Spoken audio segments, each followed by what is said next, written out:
The Seven Kingdoms needs a ruler loved by millions with a powerful army and the right family name. Good luck finding him. Who said anything about him? I'm not going to stop the wheel.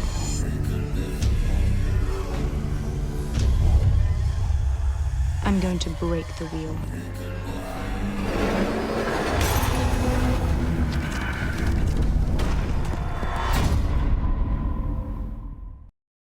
The Bamsi contractor to meet with his attorneys over that uninsured dorm. This as a former cabinet minister calls for a commission of inquiry into that Bamsi matter. Plus, the foreign affairs minister's warning to human smugglers. We've got those stories and a whole lot more tonight. I'm Wani Toot and NB12 starts now.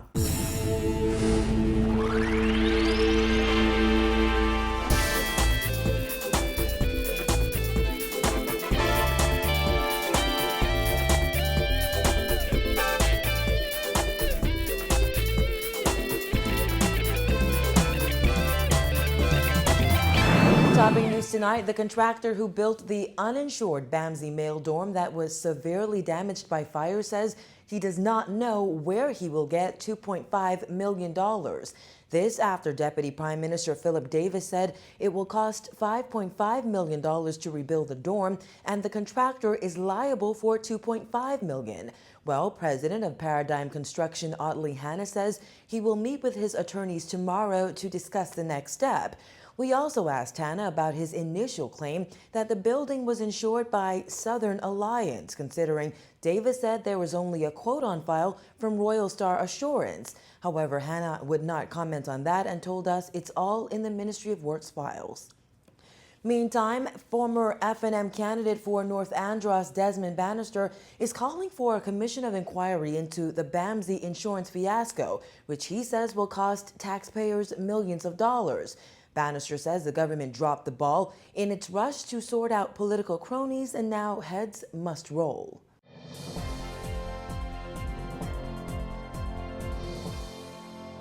In democracies, when ministers admit that they've made mistakes like this, the minister offers his resignation. In this instance, Bannister says that minister is Deputy Prime Minister Philip Davis, who admitted yesterday that the Bamsi dorm set afire in January was never insured and would cost $5.5 million to rebuild. Bannister says a government error of this magnitude requires an independent investigation. Perhaps a commission of inquiry. There are other procedures that government can employ to have independent investigations. What we have here is the Minister of Works saying that he dropped the ball, that the Ministry of Finance dropped the ball, and it's obvious that they rushed it to help a political partisan. Bannister says taxpayers deserve to know how their money is being spent, particularly when they're paying value-added tax. He says to make matters worse, the Works Minister suggested he does not know who made the decision to release government funds without proof of insurance. I like the minister. He's an outstanding attorney. But the minute he said that, he ought to have said, and based on my lack of knowledge of this critical information in my ministry, I have tendered my resignation. The former F&M cabinet minister says this is what happens when officials fail to follow procedures put in place. You can't sign a contract unless you have the insurance in place. Secondly, even if that happens, even if you do sign it and there's no insurance in place, no funds will be provided to you unless the insurance is in place. That goes through several checks. It goes through the ministry itself. The ministry sends it to the Ministry of Finance, and then the Ministry of Finance authorizes the Treasury. Bannister says he understands government offered no-bid contracts for the North Andros facility, while Androsians were given the short stick. He urged Davis to reveal the status of the remaining 13 Bamsi contracts immediately. Now the whole process comes into question. Everything that was done, all the contracts come into question. And a government that is open and transparent and fair and that cares about Bahamians will provide all those contracts and show the process by which those contracts were granted without delay. Minister of Immigration and Foreign Affairs Fred Mitchell says armed forces on the island of Abaco are preparing to act without notice in response to the thousands of illegal migrants in those communities.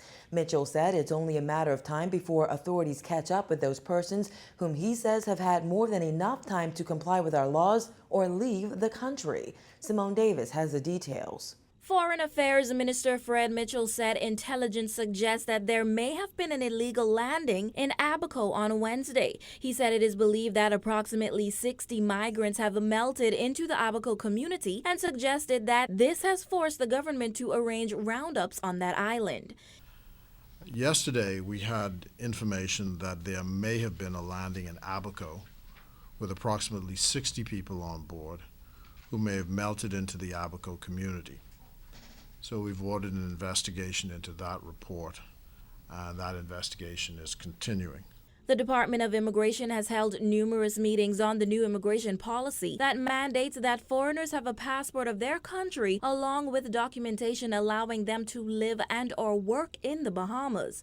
Mitchell said today that the time for talk is over. However, he would not confirm the date that the Department of Immigration is planning on taking action. And I don't want to give dates, but as I said to one of the reporters yesterday, the intelligence reports are back to us.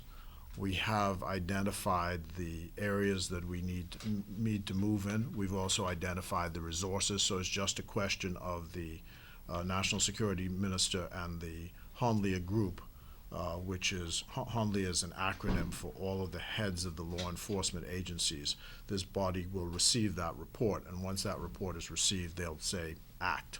He said the idea is to act without notice because too much notice has already been given to illegal immigrants to get out of the country, and by now their time is up.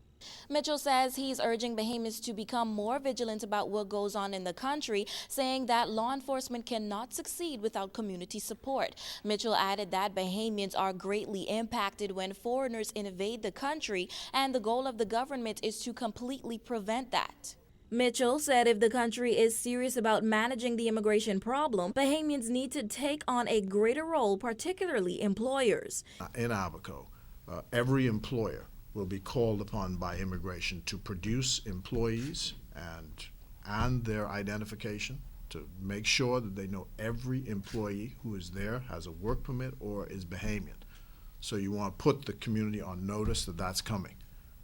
And you know that the penalties for hiring illegals have now been increased. And so everybody's on notice. Prosecutions are coming where that does not take place, and so on and so forth. So there can be no complaint on that. The immigration minister confirmed that there are currently 404 illegal immigrants in the detention center. He said repatriations will continue. There's a continuous enforcement action. We are engaged, I use the word invasion. This is an invasion of the country.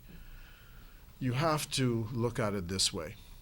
The same facts that we know as managers of the facility and as officials connected with the whole issue of immigration and repatriation, you have to assume that the criminal enterprises have that same intelligence. And so whatever we know, you have to assume they know. Since the government implemented its immigration policy on November 1st, 2014, the Department of Immigration has carried out mass exercises in New Providence. Reporting for NB12, I'm Simone Davis. Nearly 80 Haitian migrants were apprehended this morning in the area of Port New Providence, bringing the number of migrants currently being held at the Carmichael Road Detention Center to 404. Mitchell says the group comprises 67 men, 10 women, and 1 child. Our intelligence people will be interviewing these people to find out where they came from specifically and share the intelligence with our friends in the United States. He says the child is being held at a children's home and is expected to be repatriated with his father by Saturday, along with the rest of those migrants. The boat they arrived here on will be destroyed. Yesterday's apprehension exercise comes one day after Mitchell boasted of a dramatic decrease in apprehensions at sea. However, he said today, based on this latest interdiction, it is clear that their work is not done. To warn these criminal enterprises and their allies in this victimhood community that's going around here trying to portray this as some altruistic, philanthropic exercise on their part, when in fact they're actually stalking horses for a criminal enterprise. Just want to warn them that we mean to put the resources which this state can employ to stop this and to break this. That's the intention. And if it's war that they wish, then war they will get. In other news, earlier this week, College of the Bahamas officials outlined their plans to transform the College of the Bahamas into a university. Today, COB President Dr. Rodney Smith admitted there are issues, but says the college's baggage must be left in the past. Jasmine Brown tells us more. Admitting that there are currently issues here at the college, Smith insists that before the institution can become a university, it must address those challenges. We cannot afford the luxury of doing business as usual.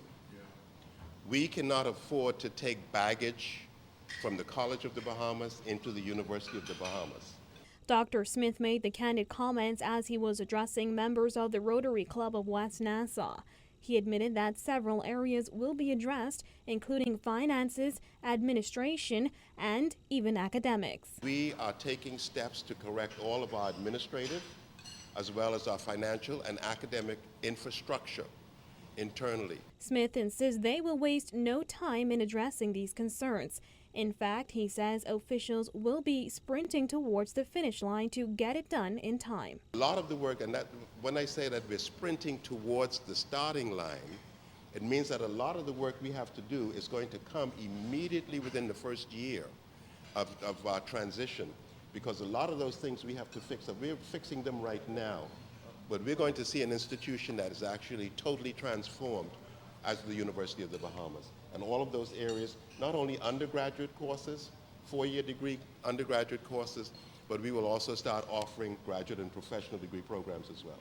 Other changes to the campus include the construction of the Franklin R. Wilson Graduate Center, the closing of Tucker Road, and plans to have residence halls on both campuses in New Providence and Grand Bahama, constructed by 2016.